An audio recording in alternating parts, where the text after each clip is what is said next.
Hello, I'm Paul Briley, and you're listening to Off the Comma. I'm a human who cares about supporting other humans. On this podcast, we explore all facets of what it means to feel stuck in life.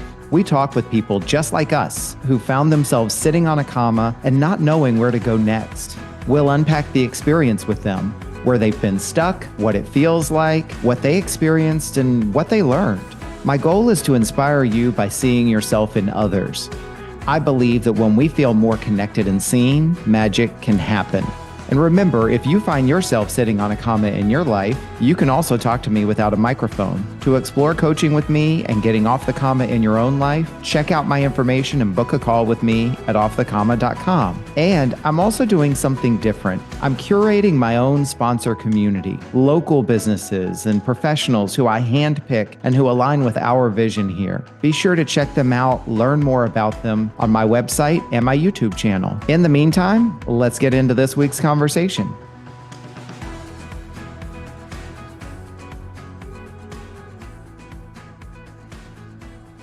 And we're back again with another exciting episode of Off the Comma, another really powerful and meaningful story this week. And this week I'm particularly excited because this week's guest is someone I had the pleasure of meeting and hearing some of her life story at a recent conference that we were both speakers at. And so I'm not going to share her story or steal the words out of her mouth, but I got to hear a little bit about her life's experience at this conference and got the opportunity to meet her afterwards, actually a little bit before, a little bit afterwards, and get to know each other. And then we had a little bit of a conversation about some shared connections that we have. And then that turned into a, hey, do you want to be on the podcast? And then we were able to bring this to life. So Merlyna's story is going to join our community of storytellers this week. And I get to learn a little bit more about her through her story today. And I am going to stop there, Merlyna, and hand it over to you so we can get to know you and get started with your story. So before we get into your story, first of all, welcome. Thank you. Yeah, and tell us a little bit about yourself. Like, let's start with how would you like to be known? And then what would you like us to know about you? So I'm honored to be here and glad to be able to share some time with you. So I am a person who is motivated. I am motivated by living my life to the fullest. And of course, my life's goal has always been to be of service to others. And so I've lived a life that was focused on what can I do to enhance and impact the lives of others in a positive way. So I always want to be remembered for that. I believe that empathy is my superpower. I am someone who values diverse perspectives. I welcome them. And I am such a person who believes in listening, trying to understand and not to respond. And so I've done such a good job in my life of being able to meet people where they are and to try to put myself in their shoes before I ever pass any judgment or make assumptions. And so I think that's been my superpower and why I connect so well with others. I'm also someone who is a possibilities pusher. I believe that I am here to remind people that when the impossible appears and you think it's impossible, that's just a matter of opinion, that I want you to go out and prove what's possible. So I call myself the possibilities pusher because I'm always encouraging and challenging others to look at things differently through a different lens, and that's the lens of possibilities. I am someone who believes in leaving someone better when I find them. With every encounter, I hope to leave people better than when I found them. And so as I interact with people, I really never meet a stranger. And I'm always told that, and they believe it's because I'm from the South, but it's just who I really am. I love people. I love to hear the stories that people have to tell. I love stepping inside of their world and seeing what I can glean from that information that they share. I'm just such a people person.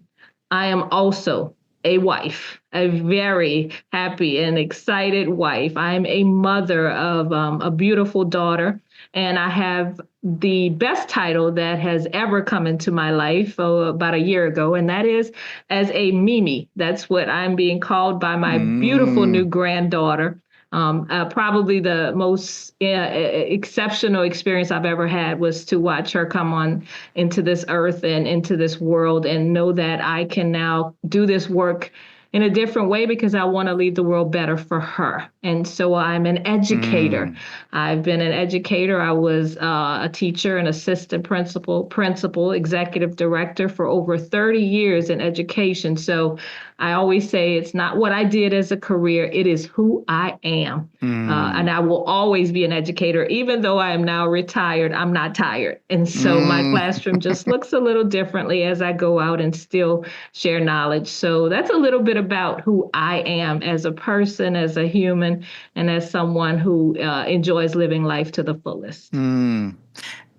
And it's wonderful. And I think, I already knew this about you, and I think listeners are already starting to get a little bit of a sense of that you're someone who cares and cares deeply. And when I reflect anything back or acknowledge something, like if I'm misstating, by all means correct me, but just in your delivery as well as the substance of what you shared with us about who you are as a person, like I can very much see how much you care about a lot of things just in what you've shared so far.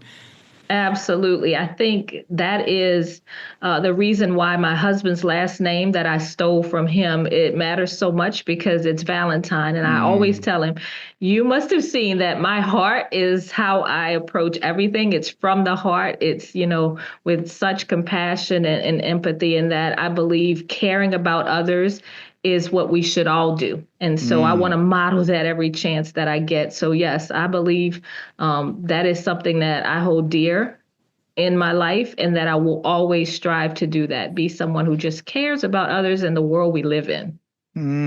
I personally love that kind of self-referencing for a moment.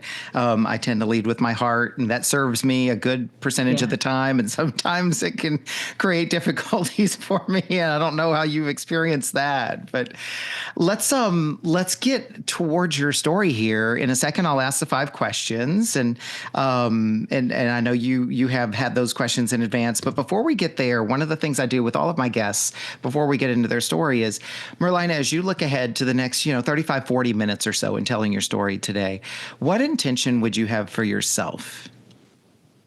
That I truly hope that my authenticity, my vulnerability, and just my desire to share openly with others is what comes across, that all those things are evident in what I do, because I don't want to keep a secret. I don't have any secrets. I share openly because I think my story, it can transform lives if people are open to it. But most importantly, if I'm truthful and honest about the feelings that I experienced, the things that I've been through, and how I've come out on the other side.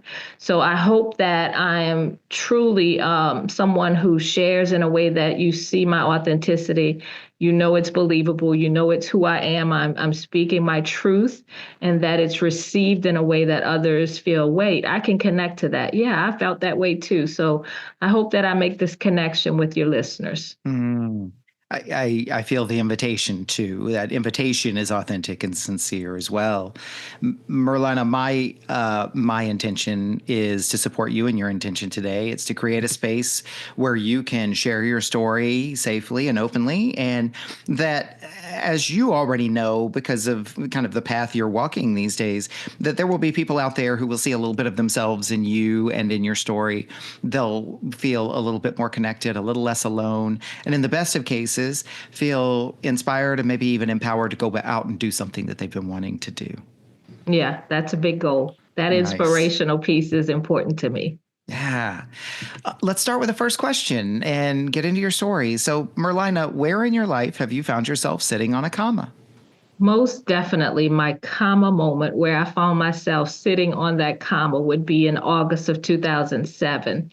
And it's August 17th. I still remember the exact date. And Mm. that is when my life changed in an instant. I was an elementary school principal. I had 650 amazing little scholars. And I was actually at Meet the Teacher night, which is my most favorite night of the year, as I welcome families to a new school year, and the excitement, the enthusiasm. And I went there feeling completely energized and just up for the moment. And about midway through that evening, I had this excruciating pain in my right side, was doubled over. I didn't know what it was. I'd never experienced something that painful.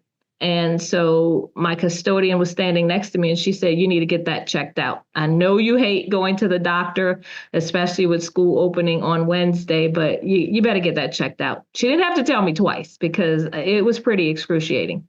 And so on Tuesday morning, I went to the doctor and I was diagnosed with a kidney stone. And, because it's so common, and I know so many people who've had a kidney stone, so I wasn't the least bit concerned. I just said, "Hey, fix me. I need to be at school tomorrow, and they're counting on me." And of course, she said, "It's not as simple as fixing you, but we have a course of treatment. You'll see a specialist on Friday."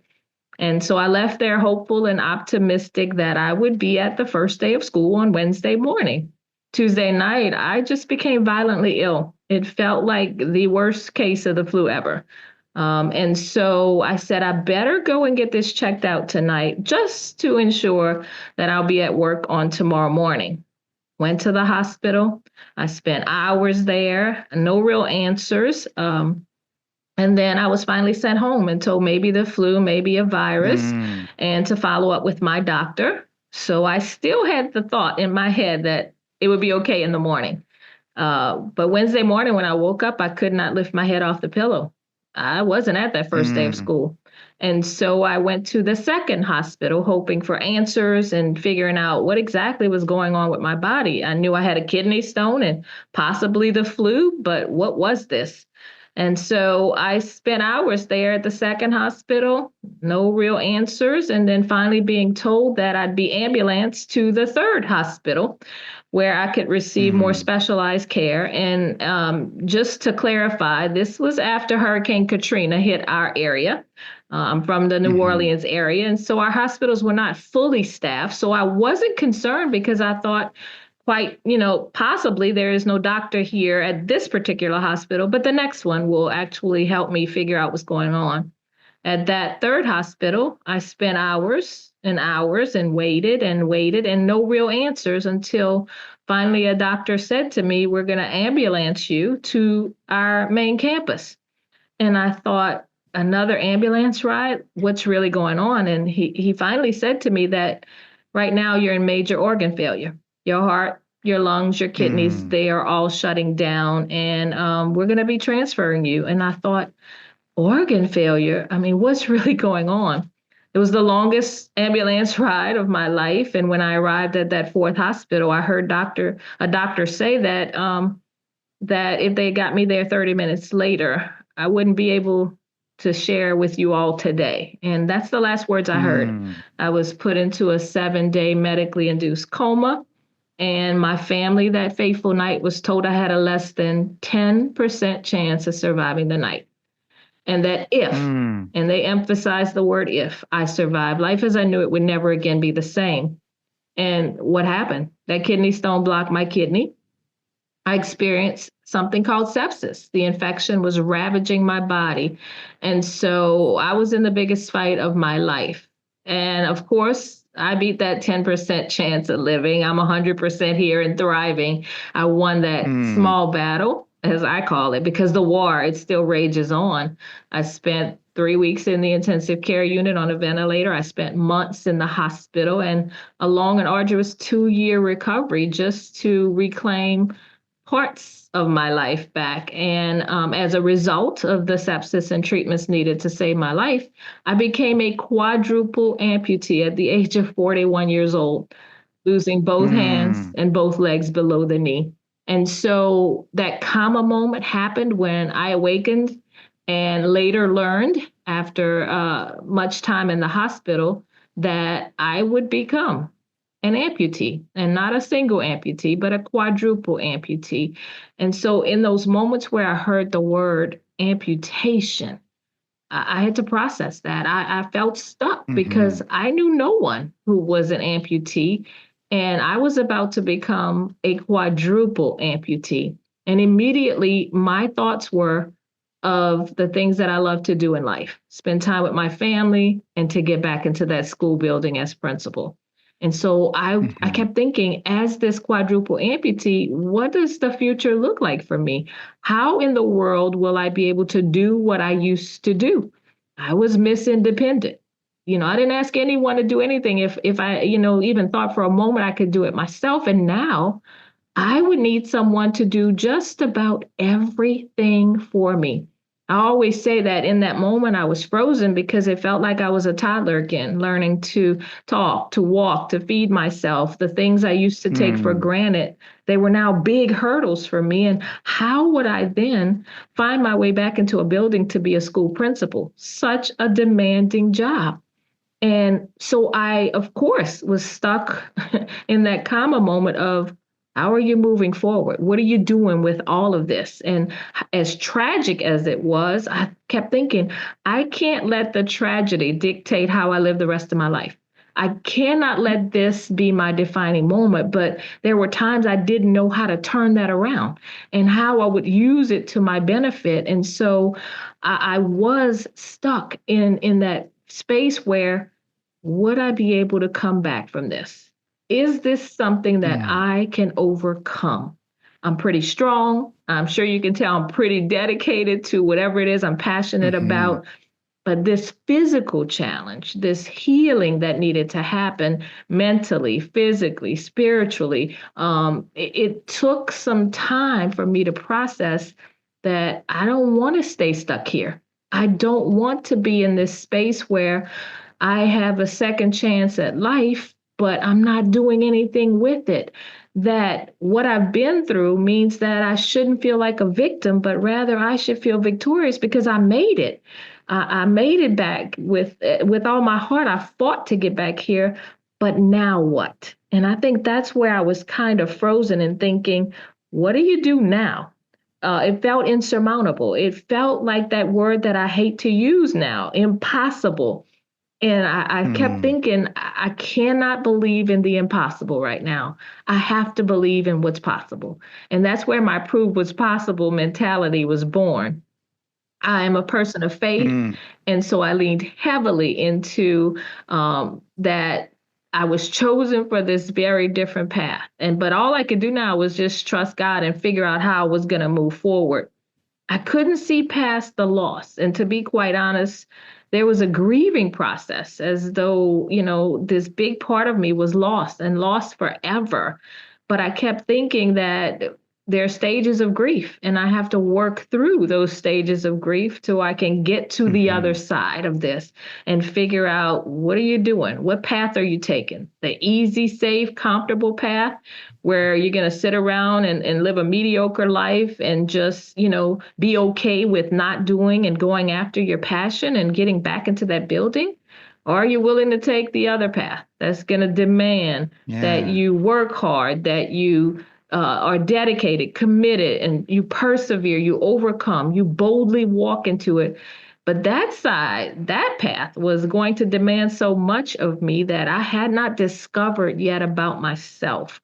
And so as I Mm. stood at those crossroads, I kept thinking, I'm confident. I'm a person who's very confident. And in this moment, I have to realize it's not about how others are going to see me. It's truly in this moment about how do I see myself? Do I believe I can do this or not? And that's where I was Mm. stuck. Do I really Yeah. think this is something that I can fight through and reclaim my quality of life? Or will this truly overcome me and I will never come back from it? And so my identity and my purpose, I believe in the beginning, were tied to the loss of my limbs. And Mm. I kept thinking my self worth should not be connected to losing my limbs because I know what I bring to this world. I know what I brought to that school building. I know what people who count on me are thinking right now. And I cannot just allow the loss to take over my life. And so I was stuck in making decisions. And it seems like it would have taken a long time to process through all of that. But I didn't stay stuck on the comma so long that I wasn't able to see to the future and figure out what do you do now? Like, what's next for you? Yeah. And I think that's pretty much how I feel about that comma moment where you're stuck and you're trying to Yeah. figure out, okay, this is where I've been so far in life. And now, how are you going to go to that ending period? Like, how you get to that end of your life, the rest of it, or, because the comma doesn't end anything. It's that pause you need to be able to keep going. Yeah, I'd love to interject for a moment, if I may. First of all, just an acknowledgement. I know you're practiced in sharing your story with folks around the country and even around the world. But I want to thank you for being here and sharing such a monumental life experience, hurdle, obstacle, challenge. Everybody's going to have their own words to describe their perception, their take, their interpretation of what this was like for you. But I would first just want to acknowledge, the sheer like fortitude of you coming through this. And before I go to the second of the 5 questions, I'd love to do something that I typically do in every episode, which is I think sometimes listeners will listen to your story and they'll be like, anybody's story. Oh, yeah. I think I can kind of assume that. I kind of know what I would go through, et cetera, et cetera, et cetera. And I know you came through that comma, but while you were in it, like right where you're at this point in the story where, okay, here's where we're at. This is what I now have.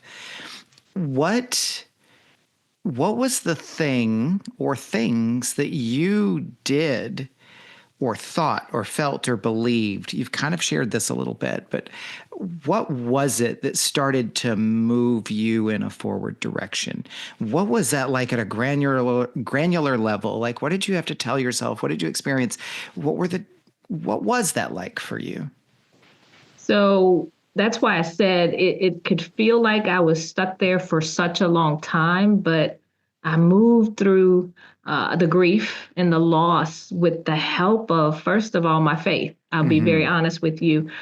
There were days where it was just myself and God and me saying, okay, this is where my strength is going to come from, because everything else doesn't seem like it's going to matter or it's moving the needle in any direction. But I think I know for certain that he's going to guide me through this. I had experiences with my family in that moment of what's next, what do I do, where their love and their sheer desire to see me come through this, it just washed over me, and it provided for me this internal strength that I didn't know existed. And I kept thinking, they believe in me, but not only that, they want me to win. They want me to get through this. I'd only dated my now husband, Tori, for 1 year when this happened. And so I remember his words when they removed my ventilator and I could speak to him for the first time. I used to see the look of worry in his eyes. I saw, the fear in his eyes of what is she going through? Is she in pain? Is this so much for her to carry? But I remember saying to him, this is not what we envisioned or talked about as we, shared our visions for the future. And so if you need to walk away, I understand. I said, my family is here and they love me so much. They've been with me for 41 years. My daughter was 17, 18 at the time. I said, they're here, but you have a choice. And that is, you could choose to actually walk away saying, this is not what I signed up for. When you say you love someone after a year of knowing them. And he just looked at me with the most sincere look and he said, I choose to stay. And he said, there is nothing that I'm giving up by being with you. So I don't need to walk away because this is something we're going to get through together. Hearing him say that, it set the tone for, wait a minute, I've got this huge support system. My daughter was starting her freshman year of college, and the weekend I became ill, I was supposed to drop her off at college, my only child. And I had no idea if she made it to college. I didn't know what happened. So to see her show up and to look at me with this look of amazement and hoping that I was coming through this so I could still be with her. And for her to say, I'm strong now at college and I'm doing things that I didn't think I could do when you first became ill because I'm watching you fight. And knowing that my fight was giving her strength, I mean, that was all I really needed to see in that beginning, to see my parents who were elderly parents and that they were there every single day, just supporting me and staying with me and giving me every bit of care that I needed. In my family, I have siblings Mm. and their families. So it was this strong support system of friends and colleagues. And knowing how much they were showing up for me, it kept telling, my inner voice that you can't give up. Like, this is Mm. not the end. So it's time for you to fight. And so I think Yeah. that was my pivotal moment where I kept thinking, look at how many people show up for me. And I've always been the one showing up for everyone else. Didn't know Mm. it would matter. And in that moment, I could receive some of that love back. And so it shifted everything for me. Yeah, I was going to say, and you just said it too. Like it seems like I heard a couple of things, and tell me, if I'm off on any of these. Like I hear this sense of kind of in that still and quiet space where now everything's going to change. Couple of things. One, obviously shifting from being the strong, powerful, independent one to being able to receive that same thing that you've put out, right? And you described that in great detail between God and your family and your support system. So, kind of making a choice to receive. I'm sure we say it way more eloquently and organically here today than it was maybe in that moment, but I'm definitely hearing like this theme of choices, choosing to receive, trusting in the support around you, and also like even in the statement that you shared, the conversation you had with your now husband, even that was like, okay, I got to start making choices, and that means also issuing choices.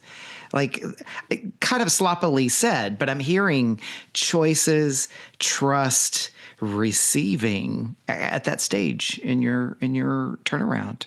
You're absolutely correct. And I think in the beginning, that was one of my most difficult things was to be able to receive Mm. because I'm a giver. I'd always taken care of everyone, took care of my family, took care of my school family. Every day I woke up saying, I have 650 students looking at me, and they're the most important people in the world to me, and I have to make sure they're okay. And so I'm going to take care of my staff and faculty so that they can do the incredible work that they do to take care of the students. And so I've always just given. And now I had to actually stay still for a moment and say, you're going to need to receive. You're going to have to Mm. be open to accepting the help and love that's being shown to you and not making it feel like a sign of weakness, but rather it's a strength that you're going to be able to say, I need help. I need support. I will need all of you to make it through Mm. this. So, and it was trusting in saying, there were so many people who surrounded me that I trusted that their heart was in the right place and they were there for me. Mm. And nothing made me question that. And so of course, there was mutual trust and respect with everyone who visited, but it just to me felt like it was a deeper level of trust. For me to even be able to say to someone, hey, you can walk away, when I knew in my heart I didn't want him to, and that Yeah. I definitely loved this person and I wanted him to be in my life forever. And I was offering him his freedom as though that truly was what I wanted. And so in the end, I'm like, I don't know why I asked you that because I really didn't want you to walk away. I hope you didn't take that the wrong way. And he said, I knew where it came from, a place of love that, you Yeah. did not want me to regret a decision. So choices absolutely were the things that I had to really say, you're going to be making tough decisions and everything from your physical care to your mental well-being to taking care of others in your own way now that you can't Mm-hmm. do it the way you used to. So making these decisions and choices, I was able to stay still long enough to be able to really think through everything I had to say to people. And in those moments, make them feel like I was still there. I still felt empowered, but it was just in a different way. Hmm. Well, and I also see you staying, this may sound weird, but like staying engaged, staying intentional, staying very much an active part. Because I think for many folks, I can only speak to myself. I can, I can see how seductive it would be to find myself in a circumstance like that or something comparable and release and let go, like kind of give up, right? And I'm not hearing that in any part of your story. No, and I think that's the strength that I keep speaking about. I didn't know Mm-hmm. what was inside of me because there were moments people would say, I know you're asking why me. And I know you're thinking, wouldn't it just be easier too? And I'm like, no, I've never lived the easy life. I've Mm-hmm. never ever said life would be easy. And no one has ever told me that. And if they did, I knew it wasn't true. So Mm-hmm. that whole easy piece, it went out the window when I realized how big of a fight it would be. But there were people who expected me to say, this is bigger than I've ever imagined, and I don't think I can make it through. So I'll Mm. be comfortable just sitting at home and trying to figure out how to just live and do ordinary things. And no, I'm still extraordinary. I'm still going Yeah. after the exceptional goals that I set for myself. So you're right. Let, let me jump in and ask you the second question. I feel like you've really Sure. answered this one, but whatever else you might add to this is the second question is when you look back at this comma you were sitting on, what did that create for you? To me, I think it built a foundation for me to be able to figure out what moving forward might look like and what it might take from me. So I think once I processed the grief, the frustration, the fear, the overwhelm, I just felt like I could now focus on moving forward. And I keep Mm-hmm. saying that because every day I thought about, although I do not have my legs, I need to be taking steps toward reclaiming my life. Because hearing people say, your life will never be the same. And I think there was an undertone of, yeah, your quality of life is going to be less than, it's going to have Mm. lack, and it's going to feel like maybe even poor quality. And not saying that openly, but I could feel that's what they meant when they said, you're never going to be the same again, as though that was something not to look forward to. And I said, I'm never going to be the same again because I'm now a quadruple amputee. I Mm-hmm. understand that. But I can't just focus on my disability when I know there are possibilities inside of me. So it allowed me to build this real solid foundation by being stuck there and forced to slow down long enough to think, what's next? It allowed me the space and the time to say, this will be your moment. And you have a solid foundation. There are people standing with you in this moment. And so there's no reason to feel like you're doing this on your own, Miss Independent. You need to lean on others. And you're able to do that and rebuild because you figured out this is going to be a challenge, but it's not one that I cannot overcome. So my perseverance really kicked in. And I've always been someone who tried to focus on being resilient. And we've been through a lot in our area, as you know, Mm-hmm. surviving the number of hurricanes that we do in the rebuilding process here in our city is something that I think I never realized that I would use some of those things to be able to come back from this. But Mm-hmm. just knowing that it gave me a foundation for what do I do to rebuild my life and what can I focus on as I rebuild it? Gratitude and possibilities were two things that just kept rising to the top. That gratitude for saying, in this moment, let's be so grateful for what you have and not what's missing. Your little Mm. limbs are never growing back. That's gone. Like they're gone forever. And you can't focus on that. That's a loss that will not ever come back. But think about what you have. Mm-hmm. I joked with him. I'm like, I get to travel now with my own makeup artist and hairstylist because my husband does my hair and makeup.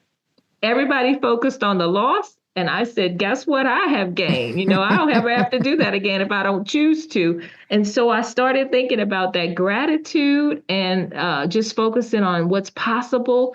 Those two things were part of that solid foundation that moment on the comma allowed me Mm-hmm. to appreciate more Mm. because I never thought I'd be happy and grateful that someone was doing things like that for me. So Yeah. I'm so grateful that I was able to accept it and use it to make me better and not bitter. There's a couple of things. I mean, there's so much in what you're sharing that's just so valuable and I so appreciate. And as I'm reflecting myself, there's a couple of things. One that kind of came up a little bit earlier in what you were sharing. It's like it's not less, it's different. And that's just a super powerful reframe. I think the one that really kind of like really sticks with me for a moment, and I'm going to take and reflect on is like the comma moment so often feels like the bottom has fallen out, or that's where everything's fallen apart or come apart or whatever. And yet what you're sharing with us is like, and in and of itself, it then becomes the foundation for where you go next. So talk about a powerful reframe. It's like, no matter how bad it is, or let me clarify, no matter how bad we might feel about the thing that we're Yeah. facing when we're sitting on a comma, that it is equally as much the opportunity for whatever comes next. I mean, that's just wow. Yes. And that's exactly the kind of thinking I had to force myself and be intentional about having as my thought process, because there were challenges and there still are. They come Mm-hmm. up for me almost every hour. I think Mm-hmm. about, what am I going to do here? Is it accessible? Will I be able to enter this building with no issues? Is there an elevator? I'm not great at climbing stairs. So Mm-hmm. my challenges still, some 17 years later are still here.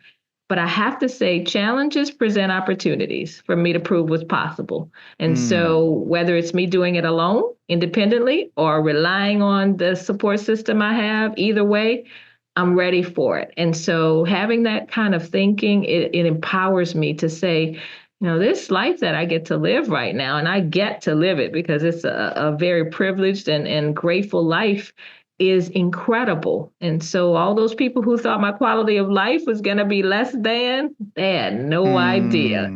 They had Mm-hmm. no idea that I would come out of it like this.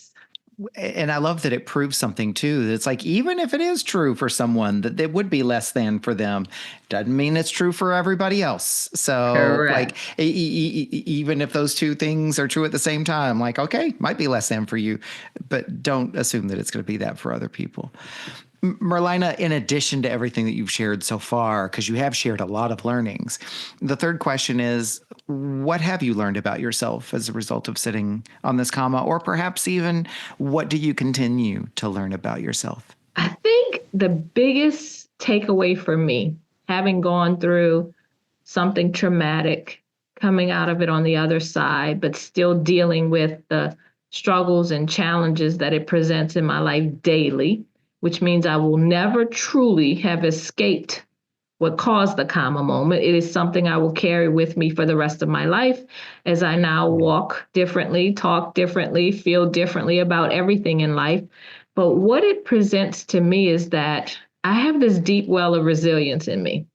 And I did not know, coming back from something this tragic could make me still feel uh, very empowered, and that I can be of service to others, that my life story and the tragedy that I went through is now healing for other people. And by sharing my words, I can heal a room one heart at a time.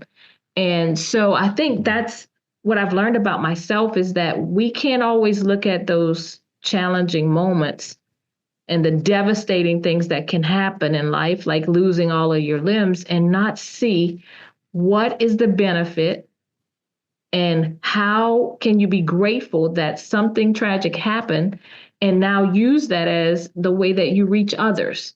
So my resilience, my tenacity, my determination, they all went to another level after going through Mm. this. And I got to learn a lot about myself in saying, you have this inner confidence that doesn't have to be how you look, that things aren't perfect and you don't have it all together. There are days I'm a hot mess, right? But that's okay, because I walk boldly and proudly into each new day, knowing that something I say or do could positively impact the life of someone else. Whether it's the Mm. amputees, the new amputees I mentor, the people I speak to as I'm out doing a keynote, I get to really reach people by sharing something so personal and doing it vulnerably and saying, hey, this happened to me and this is how I felt in the beginning, but look at where I am now. I think I learned a lot about being authentic, being genuine, and reminding people it's okay to say I'm not okay. And I don't Mm, think every moment that I'm strong. I'm human. I have weak moments. I do go through stages where I'm like, if I could just get in that car and drive myself to the mall and shop like I've never shopped before, I would love it. But instead, I'm going to hit the button on Amazon and do what I have to do. So it's mhm, accepting what my life is and not holding on to what it used to be and letting that paralyze me in fear, because in the beginning I wanted my old life back. I mean, who wouldn't want to be able to jump and do what you feel like doing when you want to do it, right? That you're not waiting on someone else to have to assist and support you.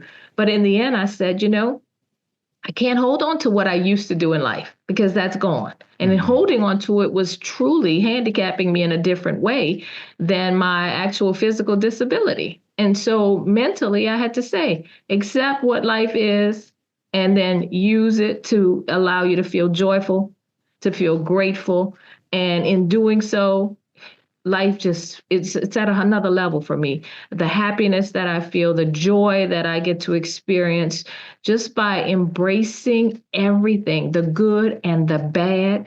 And I think mhm, that's what I learned about myself, that I don't have to have it all together. I don't have to be perfect. I don't have to feel like if I share for a moment of a moment of weakness, that someone thinks less of me. My self-worth is not tied to how strong I am and how put together I am or how perfect I am. It is in what I bring to the people that I get to meet on this journey. And do they leave me with a renewed sense of passion and hope and perseverance because I said or mhm, did something that mattered to them? So I think that's my mhm, biggest revelation is I've just been able to be on a journey of self-discovery and in seeing myself differently. I'm physically different, but more than that, I have changed so much in so many ways that I feel more confident than I've ever been. mm. That it's great that you said that, because the fourth question actually is, what has changed for you as a result of sitting on this comma? And Everything. you've described a great, I was going to say, you've described a great deal, but since you just said that, like, what would you specifically highlight as some of the most significant I changes? think for me, it's my perspective, the way I see life. I just treasure every moment because I almost didn't have any more. I treasure birthdays, although I used to say I hated getting old, but now I can't wait to grow old gracefully and enjoy every moment of each year. I think my perspective about what matters in life, it completely shifted because I'll be quite honest, I am an overachiever. I always tried to excel in everything. I wanted to be the best so that I could serve others in a better way, not because I wanted to receive accolades or recognition, but just so my life could be something of worth to others. But I see it differently now because I look at the little things that I used to just say, oh, that was just something I did. Now I'm like, wow, I did that. It's so important to me, and how wonderful it is that I got to walk in the mall with my granddaughter and she's holding my prosthetic Mm, hand and doesn't have a clue, that at 1 year old, how different I am. She just sees me as her grandmother. And thinking mm, about, I wasn't supposed to be here. To be able to see that moment, it literally it chokes me up. Um, but having those mhm, moments now, I've completely changed how I see what happens in my life and how precious those things are. And some of us needs to just slow down and appreciate the little moments, because you'll figure out they're the big moments, right? Holding someone's hand when you don't mhm, no longer have hands, it's a big moment, to be able to do that. My mhm, priorities have changed. I think what I focus on now is always about being a better person and being able to share with others anything that I can that helps them to get through their tough moments and their challenging moments and to get to the other side of those moments, to actually get off the comma. If I do anything that encourages someone to say, I'm no longer stuck or I'm not seeing the end when it's truly just a new beginning, it's important to me. And I think most of all, what changed about me is that my purpose in life began to shift in that moment. I've always felt like being an educator was the best thing in my life, and it was and is. I'm still so proud of the work that I got to do and the lives that I've changed by just being in that school building as a principal, as a teacher, as executive director. But right now, my purpose is to touch the lives of everyone that I meet. So it may not be someone I was in charge of in a classroom or in my school building, but it's the person I meet at the grocery store who says, wow, I noticed something different about you. You couldn't pick that up. What's going on? And to share in the grocery store a little bit of my story, and perhaps, to have someone walk away going, and I thought I had it tough. You just put things in perspective for me. I'm leaving here different Mm. in the grocery store. So I think it's my purpose in life now to just be able to use my tragedy as a story of triumph so I can encourage others to do the same. So Mm. it's to inspire, it's to teach, and to give hope. Those are the things that are priorities for me. Well, and that sense of care comes through too, because it strikes me that there are people who, and justifiably, right? Because it's nobody's business how somebody feels about their situation. But that grocery store example, there are people who would probably say, I get tired of being the example, or I get tired of my thing being the thing that that I have to be some kind of an example or whatever. And I hear you embracing that. I do. And it's a heavy load sometimes because there are times I just want to rush through wherever we're doing. And, I run into people that I taught some 35 years ago, or Mm-hmm. someone that knows my story and they want to stop for a moment and share something they're going through. And sometimes it's a heavy load because I take home what they share and it's in my spirit. And I'm thinking, wow, I hope I said something that helped them, shift today, or that what I said might Mm-hmm. have inspired them to keep going. So it can be pretty heavy, but it is something that I embrace fully, that I actually welcome in my life, because I kept saying in that hospital bed that if I had a second chance at life, that I was going to use it. And I was going to use it in a way that people would always remember me as someone who cared, someone who would give from the heart and give their last to make sure that you were okay. And so I have to model that and live it every day. So Mm-hmm. I embrace it. And I know people who say, just because I'm a quadruple amputee doesn't make me an inspiration. And I say, no, it doesn't make me an inspiration, but something I share can inspire you. And Mm-hmm. if I have the privilege to do that, I will definitely do it. So I embrace it. I carry the load. I'm strengthened for the load. And I know that I am someone who will never, ever feel like it's a burden to be able to help Mm-hmm. others, because that's who Yeah. I am. It's simply just what I've always wanted to be. Well, and that was such an interesting comment that you shared that was said to you, because it's like this is me kind of self-referencing, but it's not really the thing that makes you the inspiration. It's how you responded to it. It's what you did with it, right? The inspiration is where you took it, where you went with it, how you survived it, the steps you took, how you feel about it and what you believe about it. So, Absolutely. It is, that whole saying is 5% of what happened to you and 95% of what you do with it. And so mm-hmm. I feel so strongly about that I became a quadruple amputee, not by choice. It chose Mm-hmm. me. But what I did as a result of that was all up to me. And so Yeah. that's what I'm proud of. Merlyna, the fifth question is an opportunity for you to kind of, make it your highlight, if you will. And that is, what does getting off the comma look like for you?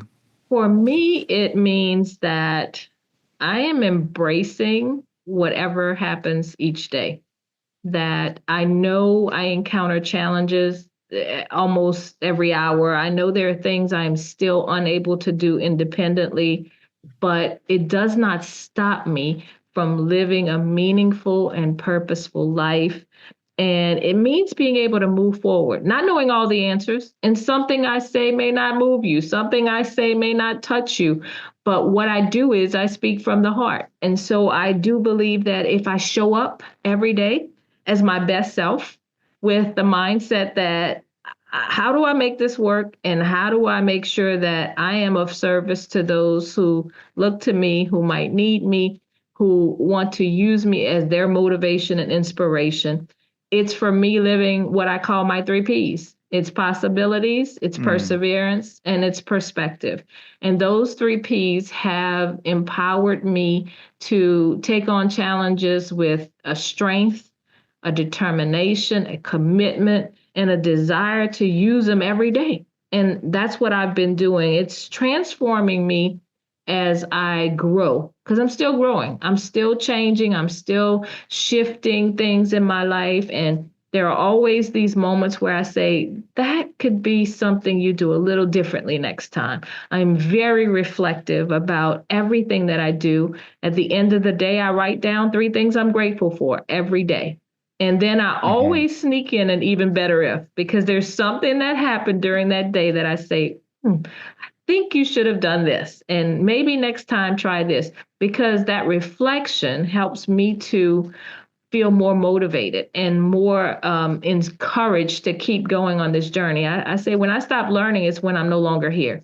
I'm a lifelong learner. I embrace Mm-hmm. that. And I feel like we should never stop seeking to be a better version of ourselves. There's always room to Mm-hmm. grow. And anyone who's feeling like they're already at that point where, growing and changing and learning, it's not for me. I don't know how you continue to live this life, because our world is ever changing and Mm-hmm. evolving. And so I'm trying to keep up with everyone and everything so that I can, continue to be of service to people. That's my big thing, serving. Yeah. And so I can only do that if I truly believe in my heart that my existence on this earth matters. And I can only be of Mm-hmm. service to others in doing that, making my existence count. And I think when I leave this earth, I want to be remembered as someone who not only overcame tremendous adversity, but used it to make the lives of others better, to be open and Mm-hmm. honest with others about, I know you're going through this, but look, think about it this way. How about we think about this? So I'm hoping that my life is one that people use for generations. Even when I'm no longer here, I want my impact to still be here. And that's how I operate every day. Just thinking about, what am I depositing into someone that they might share with someone else, that might continue to ripple into the future, just as I did in that classroom, where I'll always be remembered by the students that I had the privilege to reach and teach. So I just hope that my life of service, it truly matters, and my existence makes this world a better place. Well, I mean, speaking for myself, absolutely it does. And, it's been just an honor and a privilege for me to have been able to hear your story and hear different parts of your story on 2 different occasions, but in particularly right now and here, what a privilege it is and an honor. And so I thank you for coming on and sharing your story with us today. My pleasure. And for folks who want to learn more, maybe read more, follow you, or potentially even reach out and connect to you, tell us where folks can find you. I'll be sure to put the links in the show notes. Absolutely. So I am on Facebook at Merlyna Matthew Valentine. I also have Merlyna Valentine Consulting on Facebook as well, my business page. But my personal page is where I share most of my inspirational things, and I use it for that purpose, to inspire and uplift others. I'm on LinkedIn as Merlyna Valentine. I am on Instagram at Merlyna_Valentine. I have a website, and it is www.sherovalentine.net. Mm. Shero as in hero, Shero, valentine.net. And I also have 2 books on Amazon, a children's book called Daisy, the Extra Special Flower, which takes the young people through my journey of losing limbs by using a flower who loses 4 petals to figure out how to come Mm. back from that and still feel beautiful and confident. And I have a book called Living Life Without Limits, LIMB, limb, it's. Mm. And it is to just capture my story and my journey to where I am now, for adults who are looking for something to hold on to, something that they can go back to and say, you know what, I'm having a tough moment. I'm on the comma right now. Let me see if Merlyna Mm-hmm. has something to offer me, in her words of sharing her story. So, transparently. I love that. And I encourage everyone to definitely go and follow you on your socials and check out those books. Those books sound like not only meaningful ways for you to kind of reveal and kind of express your story. But again, more ways to keep your message alive and touch the people that you said you wanted to touch, here at the end of your conversation. Yeah. Your story wouldn't be complete also, Merlyna, without this last piece. I call this acknowledgments, and it's important to me because, obviously this podcast is about giving people voices, lifting voices up, sharing stories, and giving people a platform to be able to talk about what matters to them. And so your story wouldn't be complete if we didn't give you an opportunity to acknowledge people in your world. And so this is an opportunity to boost, give a voice to, support, lift up folks who matter to you. And that can be creators, it can be causes and organizations, it can be family members, whatever matters to you. So who would you acknowledge today? Well, I would love to start with the reason why I have become even more passionate and more energized about doing things that matter in this world. And that is my granddaughter, Sage.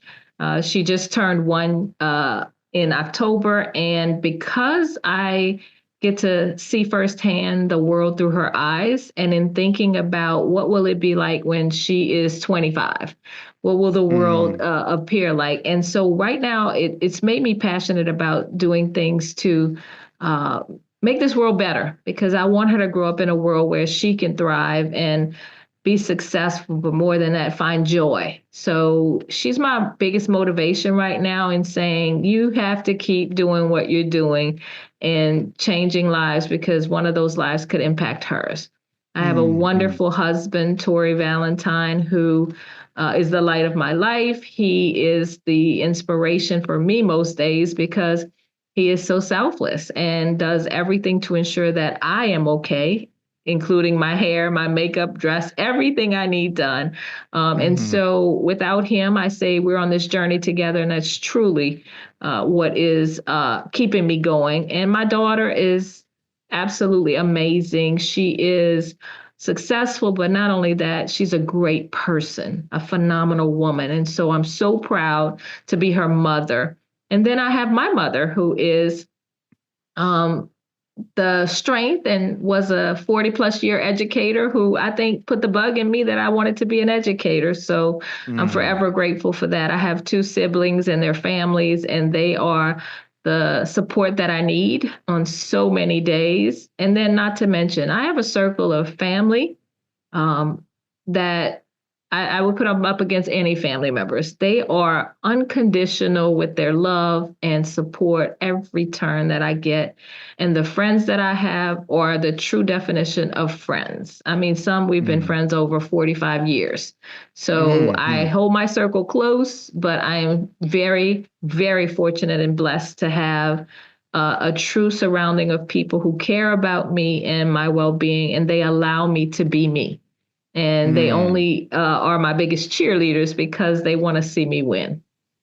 Wonderful. Well, we're going to put that in the show notes as well, so that your acknowledgments and all of these really important people who matter to you get a little bit of visibility and credit as well. And I am just so grateful for your story. I know there's so much more that we could hear and learn, but all podcasts, have a time limit too. Yes. So thank you so much for sharing with us today. I definitely look forward to following your journey and wish you a wonderful rest of your week. And thank you so much for having me. And as I said, when I share my story, I'm actually in the healing process myself. So it's a pleasure. And the way you allow me to share and to feel so comfortable in sharing, it's very refreshing for me. And I appreciate how this whole conversation went. So thank you so much. Absolutely. Have a wonderful rest of your week, and we will see you soon. Thank you.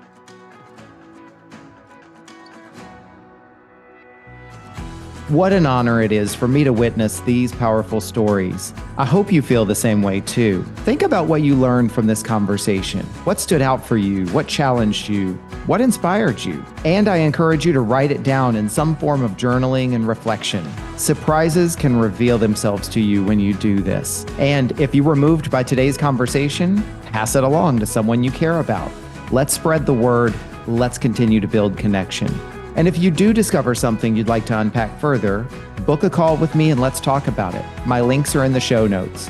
Be sure to like this episode, follow the podcast here on this platform and social media at Off the Comma, and feel free to comment and interact with these posts and episodes. Check out my website for workshops, events, and my sponsor community. I'm covering the costs of production by curating my own sponsors who align with our vision. Be sure to check them out. They're all powerful people and businesses. Thank you for listening to this episode of Off the Comma. As always, keep noticing and keep listening.